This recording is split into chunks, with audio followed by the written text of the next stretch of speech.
Alright, boom. We back with another Mashle video as promised. Last vid, we covered the first 4 episodes. Go check that out. In this vid, we're gonna cover 5 through 8. Alright, so we're introduced to this character named Dots, as this menacing, cold-looking dude. A couple of randoms bump into him in the hallway, and you might think the reasonable thing to do would have a gentlemanly conversation. But what bro does instead is insane. This guy blows up these random NPCs into smithereens. But why?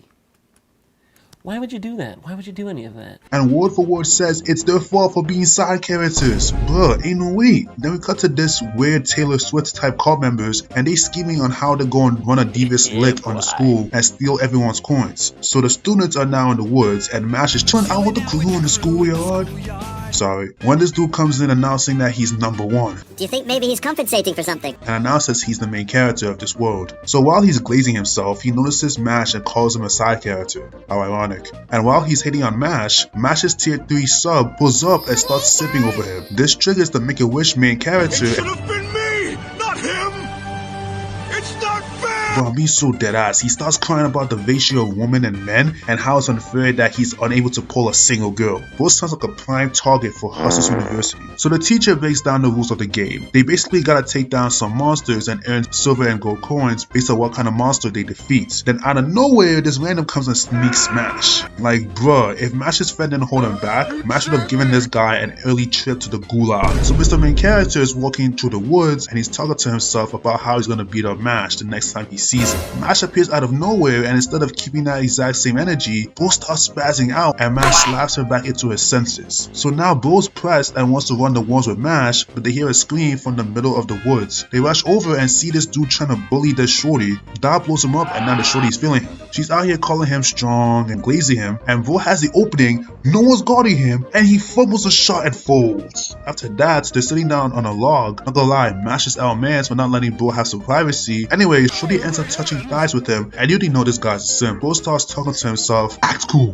don't let her know that this is your first time ever making contact with a female, and he still ends up making an ass out of himself. So it turns out shorty was trying to use her magic to make Bro fall in love with her, although she's now wondering if it's the magic or Bro just being down bad. So she tries to do the exact same thing on Mash, but Bro is simply unfazed. She tries to ramp up her love magic, but this dude Mash is steady on business and does not care. Anyway, she tells them that some bullies out here threatening her. Turns out it's the random that sneaked Mash earlier in the episode. So she ends up tricking the dumbass to a crusade, and Bro says that he's gonna beat him up. And then the random pops out and tries to run the ones with Dot, and we all know how that ends. So Bro says he'll give Dot a chance to survive. If he can endure 10 of his hits, he'll let him and the girl go. The fool agrees. So he starts enduring the beating of a lifetime all over a girl he just met. Not gonna lie, Bro was showing some heart and almost toughed it out, but Loki ended up getting clapped. He tells Mash to take the girl and dip, but then they start clowning Bro, how she and the guy were scheming the whole time. I was running game on you.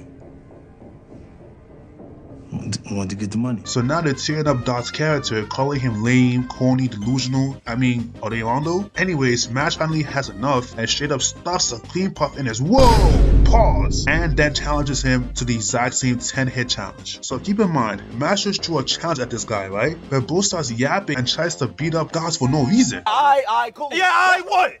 I'm saying, yeah, alright, man, step up, bro. Step up right now, nigga. He has mastered his craft, clearly choosing weaker levels amongst the crowd while ignoring the real nigga talking to him. So Mash says, nah, run the ones with me, and they start boxing. Bro is still yapping about how powerful he is and whatnot. Meanwhile, Mash is casually breaking all of his constructs and lands one of the cleanest and most satisfying punches since the St. Charles fight with Luffy, if you can even call that a fight. Then Bro starts doing the losing antagonist monologue, and Mash backs him up. And now says it's his turn to endure 10 hits. Now this dude Mash got that advocate mentality. An eye for an eye now, my brother. Now you won't want me in the stomach 10 times. Now you don't know. Prepare yourself, my brother. Meanwhile, one of the forest monsters come up trying to sneak Mash. Mash finally cools down and says, let's just call it quits. But before that, he sumo slams this bop into the ground. Now, Broly says, you wouldn't hit a lady, would you? The hammer of justice is unisex.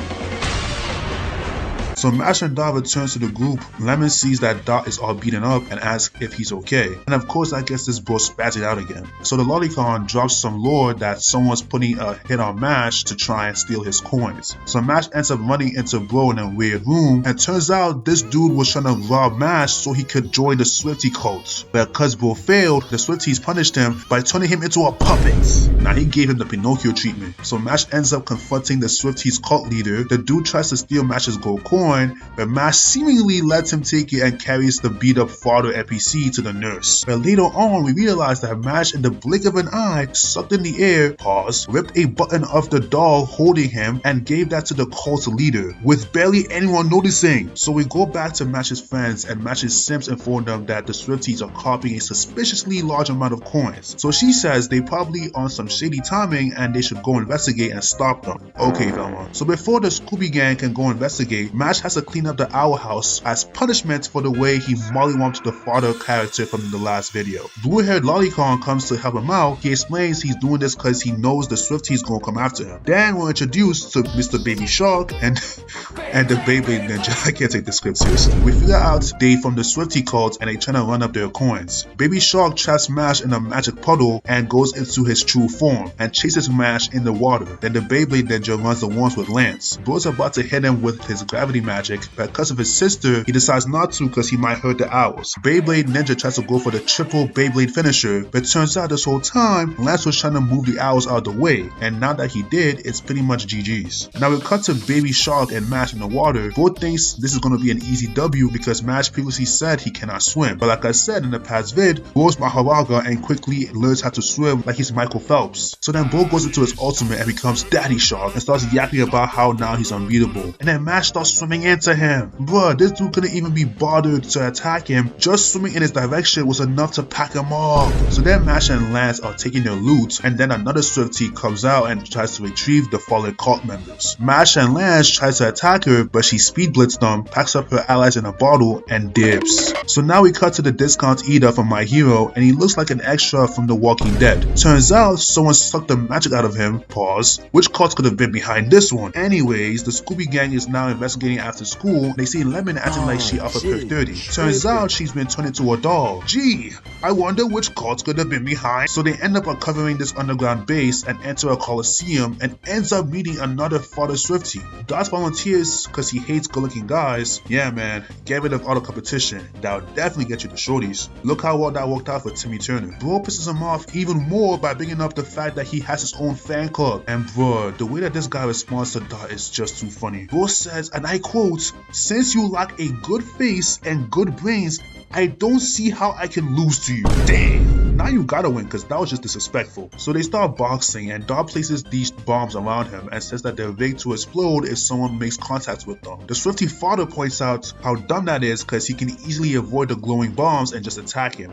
which he does, and brings Dot to the edge of death for the second time in this video. But turns out those were not mines, they were time bombs, and now they were rigged to explode and pack up the father Swiftie. Look at Bro trying to pose off flamboyantly after getting swept. So then they get sucked into the ground and sent to different areas of the map, and now have to face off against more members of the Swiftie cult. But before all that, y'all gotta like and subscribe for part 3. And by the way, go in and watch Mashle if you haven't already seen it. Like my aiming and vid don't cover all the craziness that goes on the show. Also comment what y'all thought of the vid and what other anime you want me to cover in the future. Alright, catch y'all next time. Peace.